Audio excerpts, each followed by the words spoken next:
4장 5절부터는 다시금 베드로와 요한을 풀어주기 전에 그들이 회의를 함으로써 그리고 그들이 바깥에 나갔을 때 어떻게 할 것인지 의논하기 위해서 모인 이야기들이 자세히 기록이 되어 있습니다. 한마디로 예루살렘에 있는 모든 권력자, 최고위층들은 다 모였다고 할 수 있습니다. 관리들, 장로들, 서기관들, 대제사장, 그리고 대제사장 가문의 사람들이 다 모였다는 것은 단순히 이것은 종교적인 문제가 아니라 행정적인 문제이기도 합니다. 오히려 정치적인 모든 중심 사람들이 다 모였다는 겁니다. 그런데 그들이 질문하는 내용은 매우 단순합니다. 7절에 무슨 권세와 누구의 이름으로 이 일을 행하였느냐라고 묻습니다. 그런데 그 사실 자체로는 묻을 만한 것이 없는 정말 우문일 수밖에 없습니다. 왜냐하면 그 사람들이 내보낼 때 이렇게 이야기하는 것을 보게 됩니다. 16절입니다. 이 사람을 어떻게 할까? 그들로 말미암아 유명한 표적이 나타난 것이 예루살렘에 사는 모든 사람에게 알려졌으니 우리도 부인할 수 없는지라라고 이미 그들이 질문하기 전에 그들은 답을 이미 알고 있었던 겁니다. 특별히 이 유명한이라는 표현은 원어로는 모든 사람이 이미 알고 있는 이런 뜻입니다. 영어로는 분사처럼 해서 수동태처럼 해서 known이란 것으로 번역 가능합니다. 그러니까 이미 모든 사람이 다 알고 있는 상태에 빠져 있는 그 사건이라는 겁니다. 그런데도 불구하고 이 사람들은 질문을 하는 겁니다. 무슨 권세와 누구의 이름으로? 이것이 가장 핵심이 있는 겁니다. 이 일이 벌어진 거에 대해서는 어떻게 피할 길이 없지만 그것이 어디로부터 발생했는지를 바꾸고 싶었던 겁니다. 보다 근본적인 문제를 사실은 이 관리들과 장로들과 서기관들과 대제사장 가문의 모든 사람들은 알고 있었다는 이야기입니다. 그들도 이것이 누구로부터 시작이 되었는지를 알고 있다는 겁니다. 왜냐하면 질문이 누구의 이름으로 라는 말이 특별히 반복되고 있기 때문입니다. 또한 이것에 대한 이 모든 이야기의 핵심은 바로 누구의 이름으로 이러한 일이 발생되었는지라는 것이 중요하다는 것을 다시 한번 반복합니다. 우리가 이 사건이 발생했던 것을 역추적해서 다시 한번 살펴보도록 하겠습니다. 3장 1절의 장소는 성전입니다. 성전 미문이란 것입니다. 시간은 제9시 오후 3시입니다. 이 시간은 예수님께서 십자가에 달려 죽으신 시간입니다. 예수님께서는 십자가에 달려 돌아가신 그 시간에 바로 다른 사람들의 구원의 역사, 살리는 역사는 벌어지고 있다는 겁니다. 나면서부터 복중에서부터 걷지 못하는 사람이 구걸을 합니다. 먹고 살기 위해서 구걸을 합니다. 은과 금은 내게 없다라고 베드로와 잘라 말합니다. 그러나 내게 있는 이것을 내게 준다라고 합니다. 내게 있는 이것이라는 게 도대체 무엇입니까? 나사렛 출신의 예수 그리스도의 이름으로라고 되어 있습니다. 바로 이것이 예수 그리스도의 이름을 준다는 겁니다. 이름으로라는 단순히 수단만을 이야기하는 것이 아닙니다. 우리가 기도를 하고 나서 맨 나중에 붙이는 것이 있습니다. 예수 그리스도의 이름으로 기도드립니다 라는 이야기가 있습니다. 말을 합니다. 고백을 합니다. 이것이 매우 중요합니다. 왜냐하면 예수 그리스도의 이름으로라는 이 표현은 매우 정형화된 예배의 용어일 뿐만 아니라 예수님을 믿지 않은 다른 사람들도 누구의 이름으로라는 이 문구는 자신들의 어떤 능력과 권세를 행하는 데 있어서 매우 중요하게 생각했던 정형화된 표현입니다. 누구누구의 이름을 앞에 붙임으로써 그들의 지향점을 나타내고 있습니다. 예를 들어서 시몬 마고스의 이야기가 사도행전에 나오게 됩니다. 사도행전의 시몬이라는 사람은 그 이전부터 마술을 행함으로써 사람들로부터 매우 큰 자다, 하나님의 능력이다라는 그런 칭호를 받았던 자입니다. 거기에 보면 이 하나님은 대문자 데오스라고 원어에는 표시되어 있기 때문에 이방신을 이야기하는 것이 아니라 시몬의 능력 행함을 마술을 보고 이것은 유대교의 하나님으로 받아들여졌다는 것을 보게 됩니다. 그런데 그 사람은 분명하게 하나님의 이름으로 능력을 행했기 때문에 그를 하나님의 능력이 있는 큰 자 매그너스라는 이름을 그런 별칭을 주어졌던 겁니다. 그런데 그 사람이 베드로가 예수 그리스도의 이름으로 성령을 베푸는 것을 보고 돈으로 살려고 했던 사람입니다. 그래서 그는 하나님의 이름 대신에 예수 그리스도의 이름이라는 것을 소유하고 싶었던 사람입니다.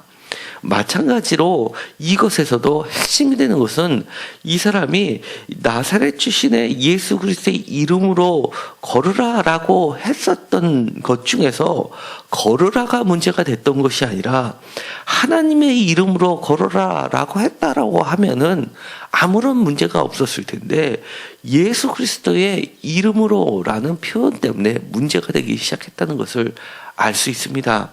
그런데 그것이 바로 베드로는 은과 금과 비교되는 내가 가지고 있는 이것이라고 하는 겁니다. 은과 금이 내게 없다를 강조하는 것이 아니라 은과 금보다도 더 귀한 그 이름을 갖고 있다는 겁니다. 예수 그리스도의 이름이라는 것은 은과 금으로 세상의 모든 은과 금으로는 채울 수 없는 그런 가치를 가지고 있는 것이 예수 그리스도의 이름이라는 것입니다. 예수 그리스도의 이름 앞에는 은과 금은 아무것도 없는 것과 마찬가지라는 것을 나타내는 표현입니다. 그러면서 이 사람을 구원시킵니다. 보다 정확한 사실적 묘사라고 한다 그러면 4장 9절에 있는 것처럼 어떻게 구원을 받았느냐라고 질문한다면 10절에 보면 바로 9절에 보면 착한 일이라고 하는 것이 오히려 더 정확한 표현일 것입니다. 걷게 하는 이것이 착한 일인에도 불구하고 이 베드로와 요한이 그에게 했던 행위를 착한 일로 보지 않고 구원으로 보는 겁니다. 그에게 베풀어졌던 것은 일으키는 사건이 아니라 그를 일으킴으로써 걷게 함으로써 구원으로 인도하는 일이었다는 것을 이야기하는 겁니다. 오로지 예수 그리스도의 이름을 사용하는 데의 목적은 이 사람을 예수 그리스도께 인도하고 구원케 하는 데에만 베드로와 요한의 관심이 있었다는 것을 보게 됩니다. 이것을 경험한 사람의 반응이 나타납니다. 8절에 보니까 뛰어서서 걸으며 그들과 함께 성전으로 들어가면서 걷기도 하고 뛰기도 하며 하나님을 찬송하니라고 되어 있습니다.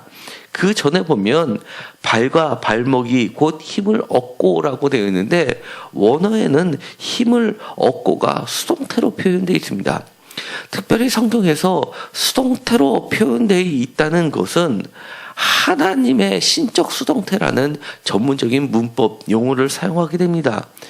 굳이 하나님이 발과 발목에 힘을 넣어 주셔서라고 표현하지 않는 이유는 그들은 하나님의 이름이 너무나 거룩하여 감의 입에 담지 못하니까 침묵하거나 다른 표현, 아도나이라는 표현을 쓰기도 하지만 대부분이 이렇게 수동태의 형태로서 이야기함으로써 이것을 듣는 사람이 하나님의 이름은 없지만 하나님의 이름이라는 것을 알 수 있다는 겁니다. 그렇기 때문에 여기서는 이 하나님께서 예수 그리스도의 이름으로 그에게 힘을 주셨다라고 이야기를 하는 겁니다. 다르게 이야기하면 하나님과 예수 그리스도는 뗄래야 뗄 수 없는 그런 위치에 본질적으로는 같으신 분이라는 것을 나타내고 있습니다. 반응은 이렇습니다. 뛰어서서 걸으며 성전으로 들어가면서 걷기도 하고 뛰기도 하며 찬송을 하니라고 여러 가지 동사로 표현되어 있는데 사실은 원어에는 매우 단순하게 주어는 하나, 동사는 하나입니다. 주어는 그 사람이지만 동사는 성전으로 들어갔다라고 되어 있습니다. 그러면 여기 나와 있는 나머지 동사들은 어떻게 표현되어 있을까요? 전부 다 분사로 표시가 되어 있습니다. 그는 성전으로 들어갔는데 뛰면서 들어갔다, 걸으면서 들어갔다, 찬송하면서 들어갔다, 뛰기도 하면 걸으면서 들어갔다 이렇게 표현되어 있는 겁니다. 한마디로 그가 고침을 받으면서 했던 한 가지 행위는 바로 성전으로 들어갔다는 겁니다. 그가 미문에 앉아서 고침을 받았을 때 내가 고침을 받으면 제일 먼저 하고 싶었던 그것을 그가 했다는 것을 보여주는 겁니다. 예수님께서 문둥병자의 10명을 고쳐줬을 때 그들의 행동들이 드러나게 됩니다. 다 자신들이 가장 하고 싶었던 것들을 했습니다. 가족들을 만나러 갔을 때고요. 다 자신의 일을 했고 그 중에 갔다가 나중에서야 그나마 돌아온 한 명은 예수께 감사함을 표현하고 결국은 완전한 구원을 이루는 것을 보게 됩니다. 우리가 그토록 원했던 그것이 해결받으면 제일 먼저 하는 행위는 그 사람이 정말 내가 이것만 낳기만 하면, 이것만 이루어지기만 하면 내가 반드시 해야겠다라고 했던 간절한 소망이 드러나게 되는데, 그가 성전 미문에 앉아서 그리고 구걸했었던 이유는 성전 미문에는 많은 사람이 있으니까 내가 은과 금을 구하기에 가장 적합한 장소이기 때문에, 그리고 성전에 들어가는 사람이 최소한 하나님을 믿는 사람들이기 때문에 구제에 대해서는 보다 다른 사람들보다는 더 너그러울 것이라고 생각했기 때문에 성전에 있었던 것이 아니라는 것을 보여주는 사건입니다. 내가 이렇게 불구자인데, 불구자는 불완전한 사람은 의롭지 못한 사람, 불의한 사람으로 판명이 받게 되고 성전에 들어가고 싶어도 성전에 들어갈 수 없는 사람으로 취급되기 때문에 그가 가장 가까이 성전에 갈 수 있는 곳이라고 하는 것은 그로서는 최대치가 바로 미문이었던 겁니다. 미문에 앉아서 구걸은 하지만 그 마음속에는 하나님을 진정으로 사모했던 그를 볼 수 있었던 겁니다. 그렇기 때문에 그에게는 은과 금보다도 더 귀한 것을 받았을 때 드디어 그 사람이 제일 먼저 하고 싶었던 것, 성전으로 들어갈 수 있었던 겁니다. 그렇기 때문에 그가 뛰면서 찬송하면서 했던 그 찬송의 사건은 많은 사람들을 구원으로 이끌게 하는 표적이 될 수 있었던 겁니다. 우리가 가끔은 이럴 수가 있습니다. 예수 그리스도의 이름을 우리도 받을 때가 있습니다. 그러나 정말 이 사람처럼 그 가치가 주어졌을 때 그것을 깨닫는 자가 될 수 있을까요? 분명히 베드로와 요한은 은과 금보다도 예수 그리스도의 이름이 얼마나 가치 있다는 것을 알았기 때문에 이러한 능력을 행할 수가 있었습니다. 그런데 받는 사람조차도 그 가치를 아는 것이 중요하다는 것을 나타냅니다. 우리가 사업에 어려움을 겪게 되면, 사업이 흔들리게 되면 이 사업만 잘 되면 이라고 하는데, 막상 잘 되고 나면 하나님 믿는 것이 점점 더 어려워진다라고 고백하는 사람들을 우리는 수도 없이 바라보게 됩니다. 직장에서 문제가 잘 해결되기만 하면 하고 하나님께 기도했는데, 직장에서 문제가 해결되고 그리고 나서 더 높은 지위로 승진해서 올라가 보면 그때는 과거보다 하나님을 더 잘 섬기고 예수 그리스도를 잘 증거할 줄 같았지만, 막상 예수 그리스도의 이름을 사람들 앞에 입 밖에 내는 것조차도 쉽지 않음을 고백하는 것을 우리는 수도 없이 보게 됩니다. 특히 지금 이 순간처럼 관리들과 장로들과 서기관들과 대제사장들과 온갖 문중이 다 참여하는 최고위층이 모이는 자리에 올라가면 올라갈수록 입 밖에 내기가 어려워진다는 겁니다. 다시 이야기하면 그 가치가 흔들린다는 것을 이야기하는 겁니다. 우리의 목표가 걷기만 하는 것이 되어서는 안 됩니다. 뛰기만 하는 것이 되어서는 아니 됩니다. 정말 이 문제가 해결되기 위해서 기도하는 것은 맞지만, 이 문제만을 놓고 기도하는 것이 아니라 우리가 예수 그리스도의 이름에 걸맞는 사람이 되고, 예수 그리스도의 이름의 그 가치를 진정으로 다른 사람은 모르지만 받은 사람은 알아서 모르는 사람에게 전할 줄 아는 사람이 되는 것이, 그것이 온전한 구원을 이루게 하는 것이, 그렇게 되는 것이 더 중요합니다. 이 4장 5절부터 마지막까지 반복되는 중심 내용이 있습니다. 바로 7절에 누구의 이름으로, 9절에 어떻게 구원을 받느냐, 다시금 이렇게 이야기합니다. 10절에 나사렛 예수 그리스도의 이름으로, 그 다음에 다른 이름으로는 구원을 받을 만한 어떤 것도 없다라고 하면서, 오직 구원을 받을 수 있는 머릿돌은 다른 아닌 너희들이 무시한 진모퉁이 머릿돌이 되신 이 예수라는 겁니다.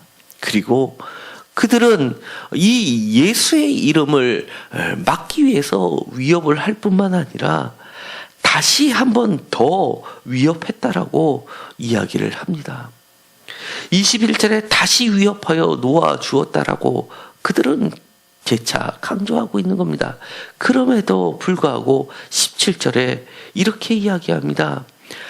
이 이름으로 아무에게도 말하지 말게 하자라고 했음에도 불구하고, 18절에 경고했음에도 불구하고, 그리고 예수의 이름으로라고 구체적으로 명확하게 이야기했음에도 불구하고 19절에 베드로와 요한의 답변에는 이렇게 분명하게 이야기하는 겁니다.